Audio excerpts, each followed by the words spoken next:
Hello र नमस्ते सबैजनालाई। Xiaomiले हालसालै नेपाली मार्केटमा Redmi Note 11 Pro 5G smartphone भित्र्याएको छ, जुन चाहिँ हाम्रो एकजना टिम मेम्बरले लन्च हुनुभन्दा अगाडिदेखि नै एज हिज डेली ड्राइभर चलाइराख्नु भएको थियो। सो आजको यो भिडियोमा म यो फोन चलाउँदाको एक्सपिरियन्स तपाईहरुमा शेयर गर्नेछु। नेपालमा Redmi Note 11 Pro 5G दुईवटा भेरिएन्ट्समा लन्च भएको छ। 6 128GB र 8 128GB भेरिएन्ट, जसको मूल्य क्रमशः 37,000 रुपैयाँ र 40,000 रुपैयाँ भनेर तोकिएको छ। अब इन्डियाको तुलनामा चाहिँ Xiaomiले यो फोनको प्राइस निकै कम्पिटिटिभ नै राखेको छ एज अलवेज भने।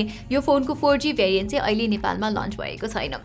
4G भेरिएन्टमा चाहिँ तपाईले MediaTekको Helio G96 4G चिपसेट भेटाउनुहुन्छ भने यो 5G भेरिएन्टमा चाहिँ अलिकति पावरफुल Snapdragon 695 चिपसेट राखिएको छ। एनीवेज, यो रिभ्यू सुरु गर्नु अघि आजको यो भिडियोको स्पोन्सर वर्ल्डलिङ्कको बारेमा अलिकति कुरा गरिहाल्छु है त। अब नयाँ वर्षको रमझम सुरु नै भइसक्यो, सो यही अवसरमा वर्ल्डलिङ्कले पनि खुसी साटासाट गर्न नयाँ वर्ष अफर लिएर आएको छ। यो अफर अन्तर्गत तपाईहरुले चाहिँ वर्ल्डलिङ्कको कुनै पनि रेसिडेन्शियल प्लानको लागि एनुअली सब्स्क्राइब गर्नुभयो भने चाहिँ कम्पनीले डुअल ब्यान्ड राउटर फ्रीमा नै प्रोभाइड गर्नेछ भने मन्थली र 3 मन्थ्सको प्याकेज लिनेहरुको लागि पनि मिनिमल चार्जेसहरु छ।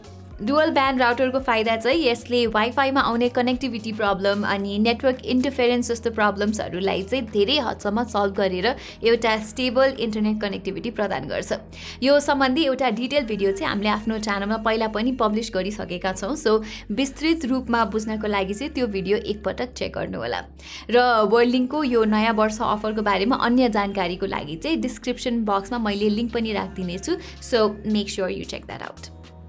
ओके, सो अब चाहिँ let's get back to the review. So last इयरको Redmi Note 10 Proको कम्पेरिजनमा यसपालिको Note 11 Pro अझै प्रिमियम छ। मसँग चाहिँ यो ब्लू कलरमा छ, जसमा चाहिँ लाइट रिफ्लेक्ट भएको प्याटर्नहरू पनि आउँछ भने अरू दुईवटा कलरमा पनि यो फोन अवेलेबल छ, जुन कलर अप्सन्स चाहिँ ब्ल्याक र व्हाइट हुन्। तर हामीसँग भएको अर्को ब्ल्याक कलरवाला Note 11 Pro चाहिँ त्यति अट्र्याक्टिभ लागेन मलाई, सो त्यसै आधारमा ब्लू अथवा व्हाइट कलर नै लिन रेकमेन्ड गर्छु म चाहिँ। र यो ग्लसी ब्याक भए तापनि फिङ्गरप्रिन्ट्स र स्मजेसहरू चाहिँ त्यति नोटिसेबल नहुँदो रहेछ यो कलरमा। सो एज फार एज डिभाइसको लुक्सको कुरा छ, केस नलगाई चलाउँदा पनि त्यति फोहोर चाहिँ देखिँदैन। मोर ओभर प्रिमियम फिल दिनको लागि कम्पनीले यहाँ ग्लास ब्याक दिएको छ, which is quite good for this price range considering अरू ब्रान्ड्स लाइक रियलमी, स्यामसङले चाहिँ अझै पनि प्लास्टिक ब्याक नै दिइरहेका छन्। एज अ रिजल्ट हातमा लिँदा पनि यो फोन प्रिमियम नै फिल हुन्छ र यो बक्सी डिजाइनले गर्दाखेरि चाहिँ मोडर्न पनि देखिन्छ।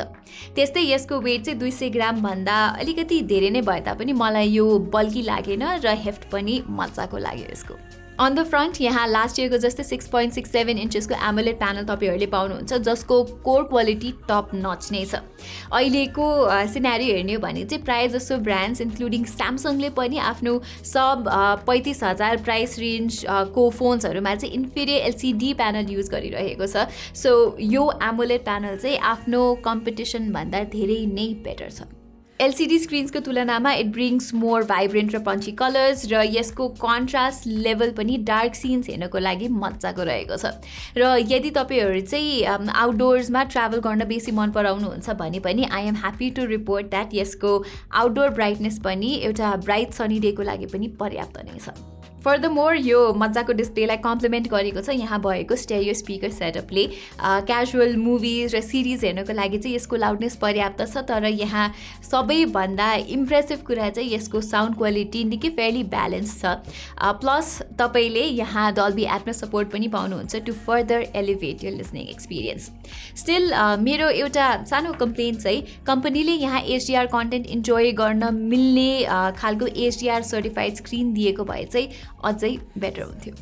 एनीवेज, अब पर्फर्मेन्सतिर लाग्दा Note 11 Pro 5G लाई क्वालकमको Snapdragon 695 5G चिपसेटले पावर गर्छ, जुन चाहिँ यो प्राइस रेन्जमा एकदमै लोकप्रिय हुँदै गइरहेको चिपसेट हो इन 2022।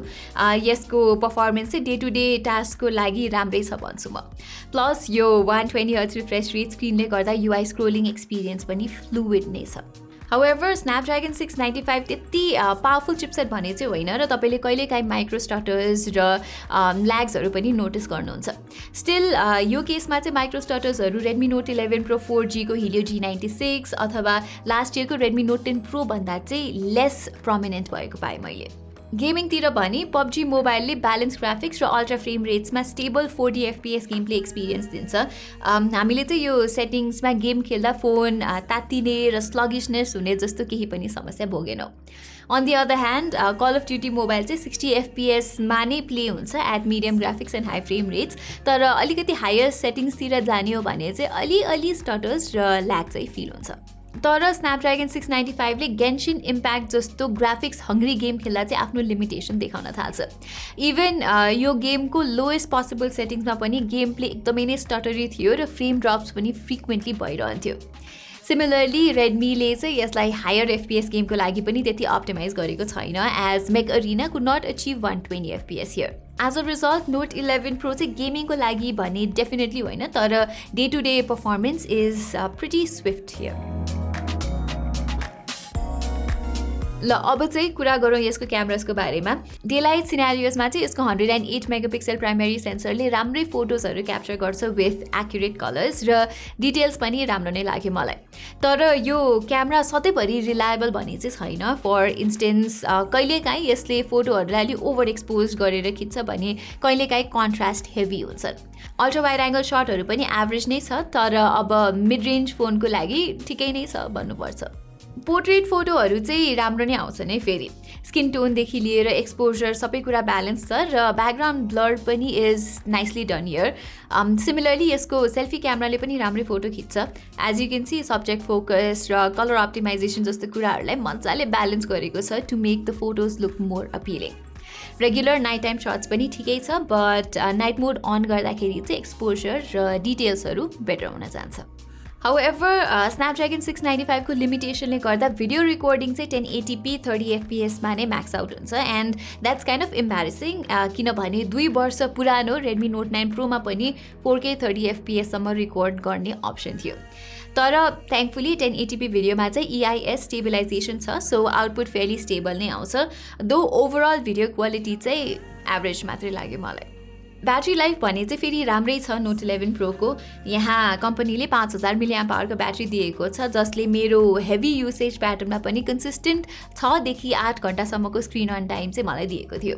सो ब्याट्री लाइफ चाहिँ एकदमै नै राम्रो छ यो डिभाइसको। प्लस Xiaomiले चाहिँ बक्सभित्र नै 67 वाटको फास्ट चार्जर पनि दिन्छ, जसले यो फोनलाई 50 मिनट जतिमा नै फुल चार्ज गरिदिन्छ। आई कान्ट रिकल यदि कुनै अरू ब्रान्डले मिड रेन्ज फोन्सहरूमा यस्तो फास्ट चार्जिङ स्पिड दिन्छ भनेर।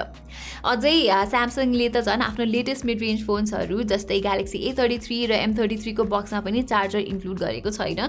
So this is a job well done by Xiaomi। So सबै कुरालाई मध्यनजर गर्ने हो भने Redmi Note 11 Pro एउटा value oriented mid range smartphone भएर निस्किन्छ। र मैले अघि न भन्न बिर्सेछु, यो चाहिँ एउटा 5G फोन पनि हो with a total of 13 5G band support.